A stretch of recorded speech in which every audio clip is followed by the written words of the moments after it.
Question number 1. Which of the following best describes the two-tier framework used to classify database actors? A. Junior employees versus senior employees. B. Technical staff versus non-technical staff. C. Actors on the scene. Interact with database content versus the actors on the scene. Interact with database content versus data. Workers behind the scene. Design and maintain the system environment. D. Permanent staff versus contractors. Today, we are exploring the two-tier framework used to classify database actors. This framework helps us understand how different people contribute to database systems based on how they interact with data. The correct answer is option C. The two-tier framework separates actors into two main groups. The first group is called actors on the scene. These are the users who directly interact with the database content in their daily work. They perform operations such as inserting, updating, deleting, and retrieving real business data.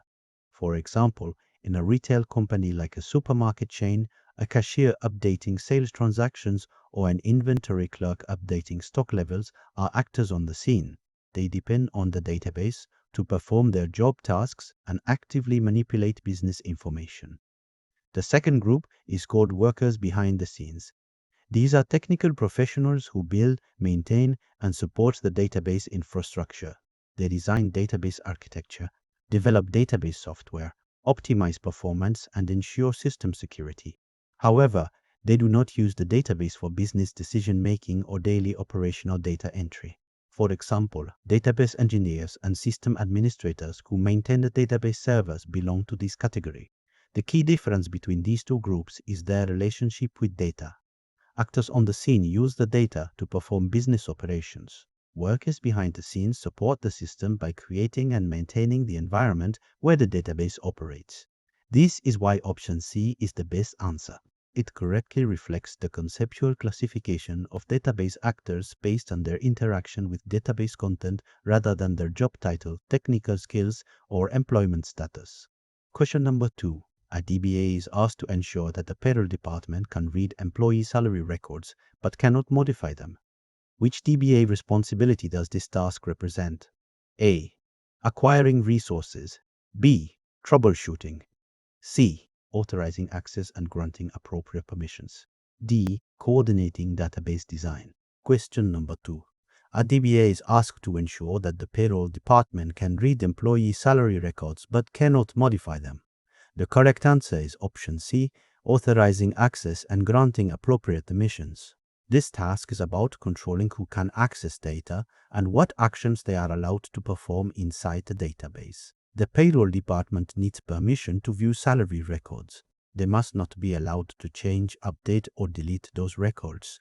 To achieve this, the DBA grants read-only access, usually through a select privilege, and restricts modification privileges such as update, insert, or delete. This responsibility falls on the database security and access control. It ensures confidentiality, data integrity, and prevents unauthorized changes. It also follows the principle of least privilege, meaning users only get the access they absolutely need. Option A, acquiring resources, is incorrect. That refers to managing hardware, storage, memory, or servers. The question is not about infrastructure. Option B, troubleshooting, is incorrect. Troubleshooting is incorrect. Troubleshooting involves fixing crashes, errors, or performance issues. There is no system problem in this scenario. Option D, coordinated-based design, is also incorrect. Database design focuses on creating tables, defining relationships, and structuring data. This task does not involve structural changes. Therefore, the correct answer is C, authorizing access and granting appropriate permissions. Question number 3. The major weakness of the manual approach was A. Lack of cloud support. B. Data redundancy and slow retrieval. C. SQL complexity, high automation. All right, everyone. Let's talk about question 3, the major weakness of the manual approach, and the correct answer is B, data redundancy and slow retrieval. Now, let's understand why. Before computers and databases became common, organizations stored all their information manually. We're talking about paper files, physical registers, and big storage cabinets filled with folders. This was called the manual approach, and while it worked at a basic level, it had some very serious problems. The biggest problem was data redundancy. Now, what does redundancy mean?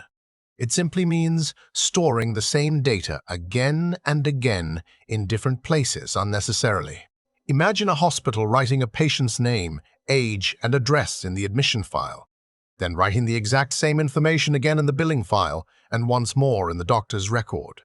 The same data, repeated multiple times. This wastes space, wastes time, and causes confusion when updates are needed. The second major problem was slow retrieval. Finding information in a manual system was painfully slow. If someone asked you to find a student record from 10 years ago, you would have to physically walk to a storage room, search through hundreds of files, flip through pages one by one, and hope the document was not missing or misfiled. This could take hours. Compare that to a modern database, where you search and get your answer in seconds. Now, the other options, cloud support, SQL complexity, and high automation, these have nothing to do with manual systems. They belong to modern digital environments. Question number 4. Data isolation in file-based systems occurs because A. Files are encrypted. B. Departments maintain independent files. C. SQL is unavailable. D. Systems are centralized. Data isolation in file-based systems occurs because departments maintain independent files. In different universities, the main registrar and college coordinators keep separate records for the same students. Each semester, they must manually compare student status such as active, suspended, or graduating. Often, their records do not match because updates are made independently. At graduation time, repeated cross-checking causes delays and stress. Since there is no integrated system, there is no single source of truth. This separation of files creates duplication, inconsistency, and heavy manual work. Therefore, the correct answer is B. Question number 5. According to the classification framework, which end-user type forms the largest group in most organizations? A. Sophisticated end users. B. Casual end users. C. Naive or parametric end users. D. Standalone users. Based on typical classification frameworks for end users in organizational settings, casual end users form the largest group in most organizations. Here's a detailed explanation. Sophisticated end users. These are users who require specialized knowledge and expertise to use complex software or systems. They typically represent a smaller portion of an organization's user base. Casual end users. This category includes everyday users who rely on more straightforward, user-friendly interfaces for their tasks. They make up the majority of end users across different departments. Naive or parametric end users. These are users who need minimal assistance but still use basic features within a system. They form another significant segment but not as large as casual end users. Standalone users. This group refers to single-user scenarios where standalone applications are used without integration with other systems. Such users are relatively smaller and less common in most organizations compared to the others mentioned. Therefore, among these options, casual end users form the largest group in most organizations. Question number 6. Which scenario correctly demonstrates the distinction between a casual end user and a sophisticated end user accessing the same database? A. The casual user accesses the database from home. The sophisticated user accesses it from the office. B. The casual user checks a pre-built executive dashboard monthly. The sophisticated user writes custom SQL queries to correlate sales trends with market data and builds their own analysis tools. C. The casual user has read-only access. The sophisticated user has write access. D. The casual user works in finance. The sophisticated user works in IT. Correct answer. B. A casual end user typically interacts with the database through pre-built interfaces, dashboards, or reports without needing deep technical knowledge. A sophisticated end user has strong technical skills and directly interacts with the database using tools like SQL to perform advanced analysis. In option B, the casual user simply checks a pre-built executive dashboard once a month. They consume information but do not manipulate or design queries. The sophisticated user writes custom SQL queries, correlates sales trends with market data, and builds their own analysis tools. This clearly shows advanced technical interaction with the same database. Why the other options are incorrect. A is incorrect because location, home versus office, does not define user sophistication. Both types can access databases from anywhere. C is incorrect because access level, read versus write, relates to permissions, not skill level. A casual user could have write access but still not perform complex queries. D is incorrect because department does not determine user type.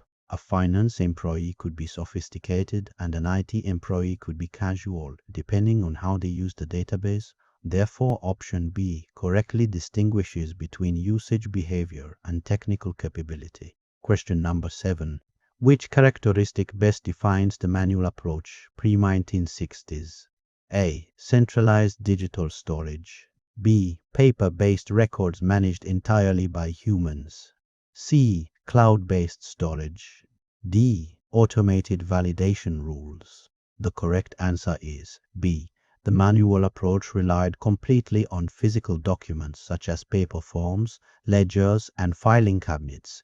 Every task, storing, updating, retrieving, and verifying data, was performed by humans. For example, in a 1950 university, student records were written on index cards. If a registrar needed to check a student's GPA, they physically searched through cabinets. There were no automated calculations, no electronic backups, and no digital tools. All accuracy depended on human effort. Why the others are incorrect. A centralized digital storage belongs to database systems developed decades later. C. Cloud computing is a modern distributed technology.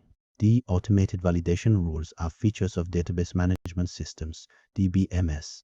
Question number 8. Concurrency control mainly prevents A. Lost updates, B. Hardware damage, C. Slow queries, D. Data redundancy. The correct answer is A. Lost updates. Concurrency control is designed to manage situations where multiple users or processes access and modify the same data at the same time. Without concurrency control, simultaneous transactions can interfere with each other and produce incorrect results. For example, imagine an online store with only one laptop left in stock.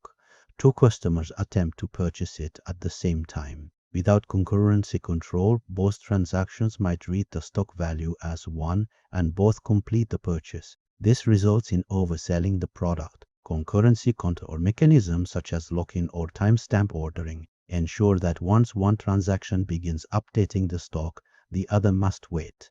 This guarantees that only one purchase succeeds, preventing a lost update. Option B. Hardware damage is unrelated because concurrency control manages logical data access, not physical equipment. Option C. Slow queries concerns performance optimization, not transaction correctness. Option D. Data redundancy is solved through proper database design and normalization, not concurrency mechanisms. Question number 9. A file-based system is most appropriate for A. Multi-user banking system, B. Airline reservation system, C. Single-user configuration file, D. Hospital patient management. The correct answer is C. Single-user configuration file. A file-based system is appropriate when only one program or one user accesses the data, and strong integrity guarantees such as transactions and concurrency control are not required. In this situation, the data is usually simple, small in size, and low risk. For example, styling application settings such as theme preferences, language options, window size, or startup configurations in a simple text file does not require a full database system. If the file becomes corrupted, the impact is minimal and can easily be recreated. Because there is no simultaneous multi-user access, there is no need for locking, transaction rollback, or complex validation rules. In such cases, using a database would add unnecessary complexity. Option A is incorrect because a multi-user banking system handles financial transactions that must guarantee atomicity, consistency, isolation, and durability. Without database transaction management, money could be lost or duplicated. Option B is incorrect because airline reservation systems involve thousands of concurrent users and must prevent double booking of seats.